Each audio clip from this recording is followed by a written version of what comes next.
और जो आइन की सरबुलंदी को और आइन को पमाल करेगा वो इंशाअल्लाह इसी तरह ज़लील और रिस्वा होगा जिस तरह मुशर्रफ हुआ था।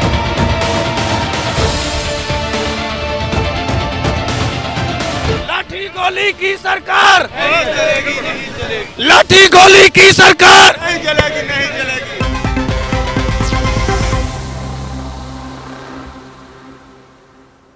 जी नाज़रीन, इस वक्त लाहौर हाईकोर्ट के बाहर मौजूद है, वकला की बड़ी तादाद मौजूद है। सलमान साहब हमारे साथ मौजूद है। सलमान भाई, मुझे बताइएगा, जिस तरीके से हसन न्यासी साहब की गिरफ्तारी और फिर पूरे पाकिस्तान के चक्कर कटवाए गए, कौन कर रहा है ये पीछे बैठ के? भाईजान, ये वही ताकतें हैं जो आइन और कानून से खुद को मुआवरा समझती हैं। मैं समझता हूँ एक बैरिस्टर को हथकड़ी में पेश करना तमाम वकला की तहीन है। बैरिस्टर और ऊपर से इसको वकील जो हमेशा आइन और कानून की सरबुलंदी के लिए बात करता है। आपने देखा होगा पिछली पेशी ATC में जब वो पेश हुआ है, उसने हथकड़ियाँ लगाई और आइन की किताब को हाथ में पकड़कर वो मैसेज दे रहा था अता तारट जैसे लोगों को कि आइन पमाल करने वालों को इस पाकिस्तान में रहने का कोई हक नहीं है। जो आइन की सरबुलंदी के लिए प्रचार कर रहा है उसको गिरफ्तार करके उसकी आवाज़ को बंद किया जा रहा है। वकला आज अपने भाई के लिए ही इधर बैरिस्टर हसन न्याजी के लिए निकले हैं। और तरफ वो अता तारट का गलीज इशारा हमारी असम्बली के अंदर खड़े होकर, और एक तरफ वो हसन न्याजी का इशारा।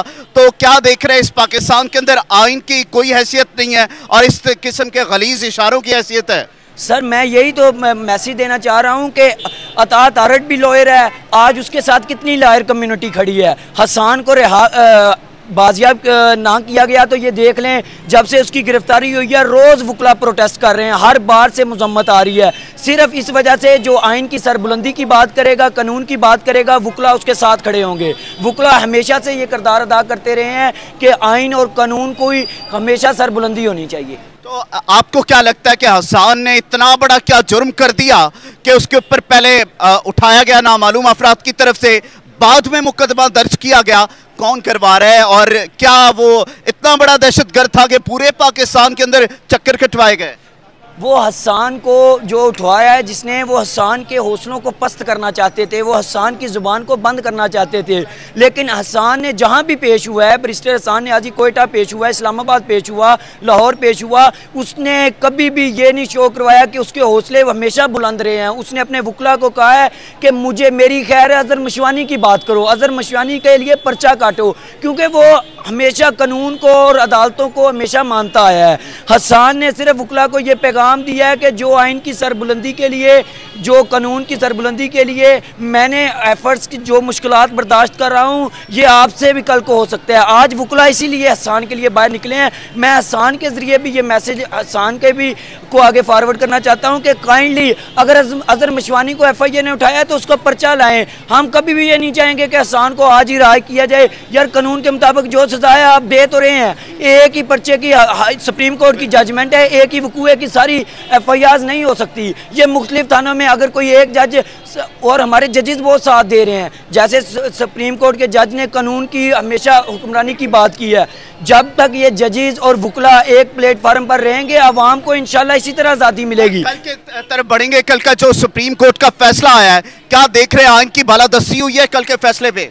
ये नून लीग ने बड़ी कोशिश की थी कि किसी तरह जजों को तकसीम करके इनको आपस में लड़वाकर अपने मर्जी के फैसले लिए जाएं, लेकिन मैं शाबाश देता हूं आबद ज़ुबैरी सुप्रीम कोर्ट के सदर को, जिन्होंने तमाम जजेस को मफाहमत के साथ उनको ये चीज़ बावर करवाई कि आवाम आपके साथ खड़ी है। तो अगले ही दिन जब उन्होंने स्टेटमेंट दी कि ये हमारा आपस का मामला है, इनसे नून लीग के जितने भी वर्कर जो सोशल मीडिया पे प्रोपेगेंडा कर रहे थे, उनकी तमाम साजिशें नाकाम हो गई हैं। वो समझ रहे थे किसी तरह इन जजेस को आपस में लड़वा के अपनी मर्जी के फैसले लिए जाएं। आज अल्हम्दुलिल्लाह वकला कन्वेंशन पूरे पाकिस्तान में ये इधर मुनक्किद की जा रही है। लाहौर हाई कोर्ट में ये मैसेज जाएगा कि जजेस की जैसे आइन की सरबुलंदी के लिए खड़े हैं, वैसे 2007 की तहरीक की तरह वकला भी इंशाल्लाह उनके साथ शाना बिशाना खड़े हैं। और जो आइन की सरबुलंदी को और आइन को पमाल करेगा वो इंशाल्लाह इसी तरह ज़लील और रिस्वा होगा जिस तरह मुशर्रफ हुआ था। बहुत शुक्रिया जी। ये आपको कानूनी नुक्ता नज़र के हवाले से तमाम डिटेल सलमान ने दी हैं कि अगर कानून को अपनी बांधी बनाया जाएगा तो फिर ये काला कोट जो है रुकेगा नहीं। कानून को नफाज के लिए, आइन की बालादस्ती के लिए खून बहा देना पड़ा, खून बहाएंगे, लेकिन आइन को जो है किसी के आगे झुकने नहीं देंगे।